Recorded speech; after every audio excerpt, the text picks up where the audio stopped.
The game turns into the fight, the post-game scuffle that sent the shoe into chaos. You know, I don't blame anybody for being upset. I'm upset. Coach Ryan Day suffering yet another defeat at the hands of the Wolverines. What's next for the Buckeyes as they miss out on a trip to Indy?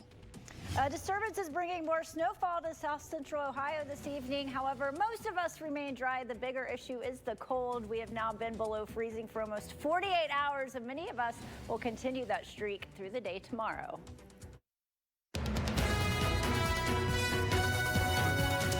Fox 28 News at 10 starts now. Good evening, I'm Isabel Hansen.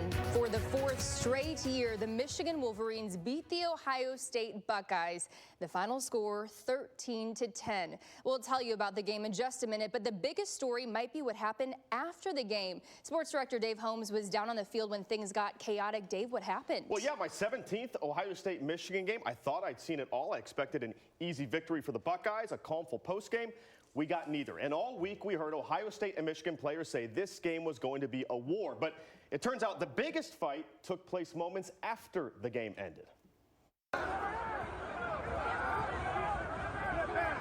As soon as the game ended, the fight broke out. There was a couple things kind of crazy that went on down there. Moments after a heartbreaking loss on their home field, the Buckeyes were singing Carmen, Ohio, when they noticed the Michigan players trying to plant their Block M flag on the 50-yard line. You know, again, without knowing all the details, you know, there's some prideful guys on our team that, you know, aren't just going to sit back and watch that happen. And they didn't. The Buckeyes and the Wolverines brawled Block M against Block O, while police tried to block all of it.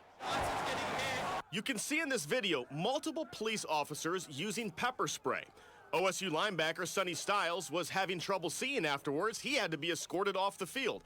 But according to Ryan Day, there were no major injuries on his team. But I think everybody's okay.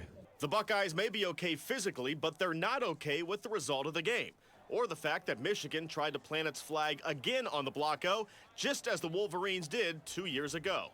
I heard the commotion. I think I was late to it, but I ran in there, but I'm not. I mean, we want to stay together as a team. Ohio State Police released the following statement. Following the game, officers from multiple law enforcement agencies assisted in breaking up an on-field altercation. During the scuffle, multiple officers representing Ohio and Michigan deployed pepper spray. OSU PD is the lead agency for games and will continue to investigate. Ryan Day also said he's going to do a little more investigating himself. Yeah, I don't know all the details of it, but I know that, you know, these guys, you know, are looking to, you know, put a flag on our field, and our guys weren't going to let that happen. So, you know, I'll find out exactly what happened, but, you know, this is our field, and certainly, you know, we're embarrassed with the fact that we lost the game, but, you know, there's some prideful guys in his team that weren't just going to let that happen.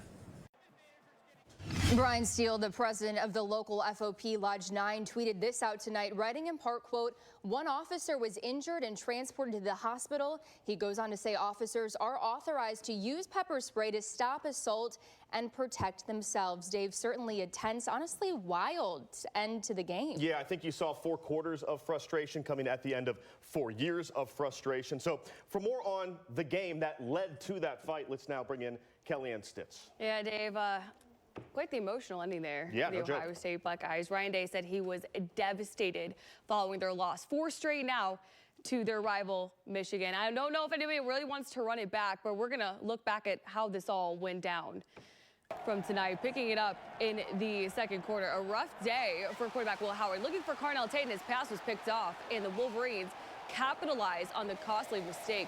Khalil Mullings punches it up the middle in a short touchdown to take the lead. Michigan up 7-3, over the Bucks. Ohio State trying to get going on offense. Howard keeps it himself. He gets blown up on the run.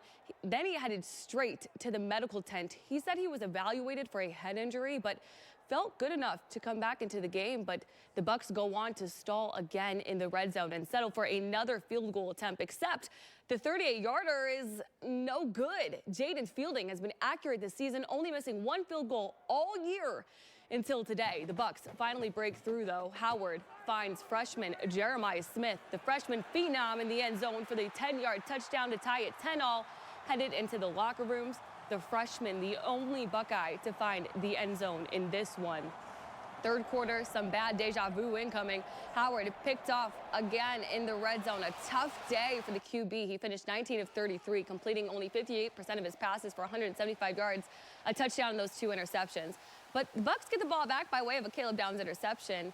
Yet they stall again, and the field goals won't win in this series, especially when you don't make them. The second of the game, a bad game for special teams to not be special. To the fourth we go, tied at 10. Pick North kid Jack Sawyer with the biggest play of his career picks off Warren Davis's pass for his first ever interception against their rival. But the spark Sawyer provided fizzled out. The game came down to the seconds, and time was not on the Buckeyes' side. Ohio State was called for too many men on the field coming out of a timeout. Ryan Day said it was miscommunication and a little bit of panic regarding the substitution. No good in that scenario. And then Michigan's final dagger, 21-yard field goal to beat the Buckeyes 13-10. Missed opportunities and puzzling play calling led to items being thrown on the field post-game and brawls broken out on the Block O.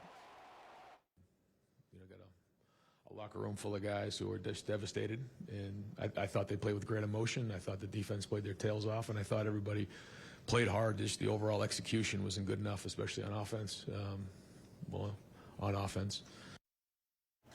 Yeah, Dave, we know in this game you have to be able to run the ball, and the Bucs were outgained on the ground 172-77. And Dave, the issue was they were really trying to force the run when it just wasn't working against Michigan's defensive front, instead of trying to exploit that injured secondary that Michigan had today. Yeah, Michigan playing without its best cornerback, Will Johnson. I mean, ideally you want to attack him through the air. Right. But Will Howard was also off. It was a breezy day. They couldn't run it with that makeshift offensive line. It was almost like anything they tried was not working today. Yeah, and Ryan Day said those offensive line struggles he felt caught up with them today. Now, they didn't meet their main goal, and the second goal, winning a Big Ten championship, out the door now too. So, Dave, there's still more football to be played, looking at the 12-team expanded college football playoff format, but do you feel that there's still a chance that they could play at home? Yeah, I mean, so they got to get a top 8 seed. We know top 4 is already out the window, so can they get into that 5, 6, 7, 8?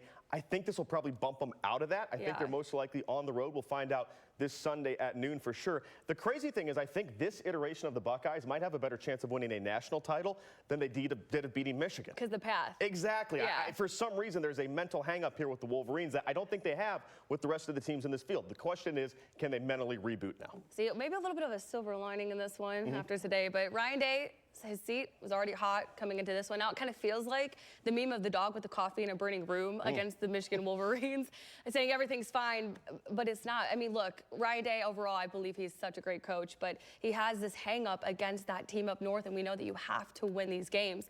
So do you feel, Day, that they really need to make that national championship push to save Ryan's job? You know, I don't hire and I don't fire coaches, luckily for me. Luckily we don't have to do that. I will say this, losing 4 in a row is not good in this town, and losing as a 20-point favorite on your home field with a senior class and a broken down 6-5 opponent, also not good. I do think if Ryan Day can get this team together and make a run in the playoffs, I think he could still be okay. But that's a big if right now. So we're going to see. That's the job. Okay, tomorrow they're going to wake up depressed. But come Tuesday, Wednesday, Thursday, and Sunday when they get their opponent, can they regroup, rally? If Ryan Day can get this locker room back together, then magic could still happen. But that is a huge ask in a difficult situation. Yeah, and the Buckeyes had to face some adversity this season, and we'll see what they've learned from that, especially after this game today, too, moving forward. Yeah, it really was a game I didn't expect, and the post game we did not expect either, Isabel.